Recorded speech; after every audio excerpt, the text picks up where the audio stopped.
নমস্কার বন্ধুরা, আমি মুক্তা। আমার নতুন একটা ভিডিওতে তোমাদের সকলকে জানাই অনেক স্বাগত আর অনেকটা ভালোবাসা। কাছে দূরে দেশ বা দেশের বাইরে যে যেখান থেকে আমার ভিডিওটা দেখছো, আশা করব সবাই ভালো আছো, সুস্থ আছো, আর মোস্ট ইম্পর্টেন্ট যেটা সেটা সেফ আছো। কারণ বাংলাদেশের মানুষ প্রত্যেকে সেফ নেই, এটা তোমরা আহ, অনেকেই জানো। আর এখন এই মুহূর্তে দেশটা পুরোপুরি স্বাভাবিক হয়নি। আর এই ইতিমধ্যে অনেক কিছু ঘটে গেছে। অনেক দিন যাবত তোমাদের সঙ্গে আমি ভিডিও শেয়ার করি না, কোনো প্রকার আপডেটও দিই না। তো যেটা আর কি অনেক একদম 15 দিন, একদম টানা 15 দিন কোনো প্রকার কোনো ভিডিও হয়তো বা একটু একটু করে করেছি, যখন মন ভালো ছিল, কোনো ভালো কোনো মুহূর্ত যেটুকু মনে হয়েছে এটুকু ক্যাপচার করে রাখি, তো সেটুকু করে রেখেছি। সেটা আস্তে আস্তে তোমাদের সঙ্গে শেয়ার করব। আর তোমাদেরকে লাস্ট ভিডিওতে যেমনটা বলেছিলাম, তোমাদের দাদাভাই একটা অপারেশনের জন্য গেছিল, সেটা তোমাদের সঙ্গে শেয়ার করেছিলাম। তো সেটা তোমাদের সকলের আশীর্বাদে ভালোভাবে হয়ে গেছে, সে বাড়িতেও ফিরে এসেছে। তো আস্তে আস্তে তোমাদের সঙ্গে আগে যেমনটা ভিডিও শেয়ার করতাম একদিন বাদে একদিন, তো চেষ্টা করব এখন থেকে সেরকমটা ভিডিও শেয়ার করার। একটু একটু করে স্বাভাবিক হওয়ার চেষ্টা করছি, মানে ভালো মন্দ মিশিয়েই মানুষের জীবন যখন যেমন সময়টা কাটে। যেহেতু আমার লাইফস্টাইল ব্লগ, তো সেহেতু সেভাবেই আমি তোমাদের সামনে রিপ্রেজেন্ট করব।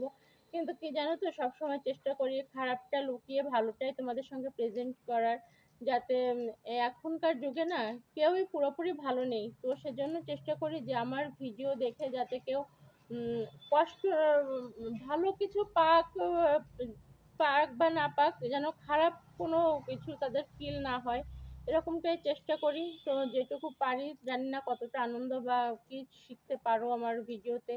তো আমার ভিডিওগুলো যারা দেখো তারা প্লিজ একটু কমেন্ট করে জানিও ভিডিওগুলো তোমাদের কেমন লাগে আর কেমন ভিডিও দেখতে তোমাদের ভালো লাগবে। তো কমেন্ট করে জানালে না সেভাবে কি করতে পারবো।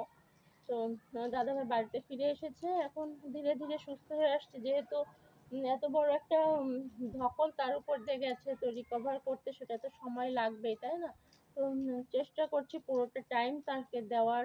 সকাল থেকে আহ, বিকাল পর্যন্ত প্রচন্ডই বিজি থাকি, যেটুকু কি কি সময় থাকে না, যেটুকু মানে সংসারের পুরো কাজটা থাকে। তারপর তার উপর দিয়ে তার দেখভাল করা, সমস্ত তাকে করতে হয়, যেহেতু এখনো স্নান করতে পারছে না। তার সবকিছু করা, এদিকে ড্রেসিং গুলো করা, সেলাইটা তো কাটা হয়নি এখনো। সম্ভবত শনিবার নাগাদ আজকে একজন ডক্টরকে বাড়িতে এনে দেখালাম। তো হলো শনিবার পর্যন্ত সেলাইটা কেটে, মানে আগামীকালই কাটা যায়, কিন্তু তারপরে দুদিন দেরি করতে চাইছি। তো সেভাবে করা হবে। তো কি হবে না হবে পুরোটাই তোমাদের সঙ্গে শেয়ার করব। তো আশা করব পাশে থাকবে। যে কজনের ভালোবাসা পেয়েছি, তো প্লিজ পাশে থেকো আর ভিডিওটা প্লিজ শেয়ার করে দিও, তাহলে আমার অনেকটা হেল্প হবে। আর তো আজকে ছোট্টর মাধ্যমে এটুকু আপডেটই দিতে পারলাম। তো আজকের মতো টাটা, বাই বাই, দেখা হবে নেক্সট ভিডিওতে। এখন থেকে আগামীকাল থেকে চেষ্টা করব আগে যেমন একদিন বাদে বাদে তোমাদের সঙ্গে ভিডিও শেয়ার করতাম, ওরকমটা করার, ঠিক আছে? তো যেটুকু ভিডিও করা আছে সেটুকু আগে তোমাদের সঙ্গে শেয়ার করি, তারপর থেকে আবার ডেইলি লাইফ স্টাইল ব্লগ তোমাদের সঙ্গে অবশ্যই শেয়ার করবো। আজকের মতো টাটা।